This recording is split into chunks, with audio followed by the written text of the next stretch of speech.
And fantastic. Curricular approaches and issues of scaling up and across institutions. So some transparency here on what we actually discussed. So there's an extra "and" in our topic, and it says curricular approaches and issues of scaling up and across institutions. And we didn't exactly get to "and" across institutions.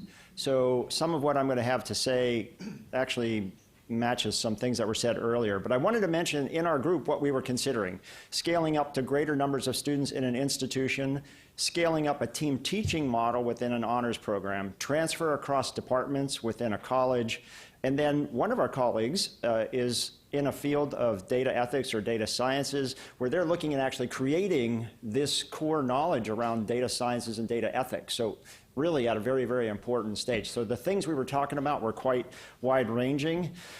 So then here's the official report out. Factors to consider. We've seen most of them. Faculty buy-in, administrative buy-in, what curricular model to use, where do you find the money to do this, and how do you sustain what you've done in terms of sustaining both in terms of the people who are doing it and the resources that you need to sustain it. So solutions, we had one idea that I think looks like it hits the topic I think we were supposed to discuss, which was across institutions, that NAE/ASEE could support national workshops to help programs develop and implement enhanced ethics curricula. So let's try to do this if we're talking about across institutions, let's try to do this on a national level. In terms of what curricula we should use, and I think I kind of influenced the group in this, I don't think it's possible to bring one solution to the table. This is a really complicated design problem with very different contexts. So to imagine that one solution and one institution, even NAE, can tell us how we should do this on our campus, I think is not really admitting how complicated this is. So the group says pursue local solutions, not national solutions. Ensure that the faculty are involved in the process. That's just good practice for change. And reframe the problem. This was an interesting one. We talked about reframing. In terms of getting folks on board, reframe this as a marketing problem. Help people understand how important ethics is to our students. And we talked about the fact that it's easy to make a video about globalization or service learning, but think about trying to make a video that explains why ethics education is so exciting and important for our students. Not quite so easy to do. Okay, so how can the community of attendees or the broader community help? The idea of the national workshops has already been mentioned. NAE or ASEE or those together could do a really nice marketing video to help the world understand why engineers need ethics as a core skill. Look at possible corporate sponsorship, although we talked about the ethical tension of having corporate sponsors for ethics workshops.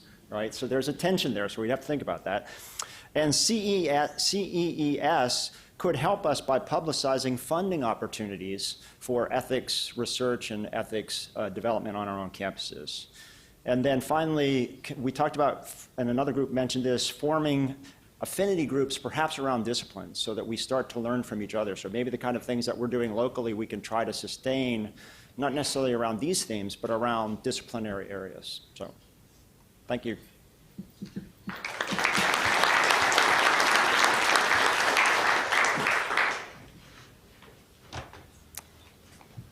You doing? Joe Manius. I have a comment, and it's really a combination of things over the course of time, not specific to yours, but it ties into it very well. Should I step out of the way then? Do what you like. I don't care. That's fine. Really, engineering ethics is a subset, I think, of ethics in general. And today, the last 2 days, we've been talking about ethics in a broader context. And engineering ethics is, as a subset, really comes from that code of ethics that a lot of us signed up and put our name to. And that, I think, probably has more of a defensive nature to it. It was developed as a way to give credibility to the profession, or to ensure credibility is sustained. So if you become an expert witness, or you get into a bidding opportunity for a job, that you have a reputation that transcends the idea of the technical expertise. Because so often it's very difficult to say just how qualified is someone. And you look at everything that's out there, and one of the things you look at is the quality or the character of the individuals that are involved. Certainly, they do that in court cases. So this idea of the engineering ethics is this subset. Now, I'm not saying that's right. Maybe it ought to be broader, and we ought to be doing other things with it, and that's good. But when we talk about the engineering, the ethics opportunities in an undergraduate education, I mean, I use the number 35%. I don't have any way of backing it up, but 35% of what a practicing engineer learns is what they get out of an undergraduate education. I would think that the engineering ethics will follow something similar, a fraction, and it will continue to develop as they progress through their career in the workplace. So if that's the way it is, and we've already heard a couple of people mention that you have opportunities for this ethics education, how much is enough? You know, in what form? And that's what the discussions today have really been about. What are the qualities that go into it? I'm going to suggest that you really need some kind of a model, an approach, a framework. ABET talks about outcomes. And doesn't that get really difficult when it gets to ethics? It's really hard in the technical areas anyway. We write all kinds of qualitative descriptions, we gather some abstract data points, and we provide a body of evidence to show that we meet technical competence. In ethics, it's even more difficult. And I would suggest that we do need some kind of an approach that says this is something that works, because if we're trying to find metrics or feedback that gives us good feedback on ethical development, it's going to be extraordinarily difficult. And I bring that up today because that really gets to my point, is if the national academies can't be the people that do that, I don't know who could. And that brings to the other part, is that I think the box we're talking about is too small. I really think that if you're going to talk about ethics, then you've got to look across the entire range of the undergraduate curriculum. And it's not just the engineering. It's not just the engineering department. I mean, somebody mentioned statistics and dynamics. I took statistics and dynamics. It wasn't in engineering. It was in a different department. It ought to be in history and English, and that there ought to be a corporate sort of view. Why can't the engineers be the leader of that effort? I mean, we have a practical outcome that we can demonstrate in some ways much better than others. Why shouldn't we be the ones that are convincing the deans and the leadership? And you've also got to get the practitioners behind you so that they provide, because they're the ones who provide the money, and say, this is what we need to do.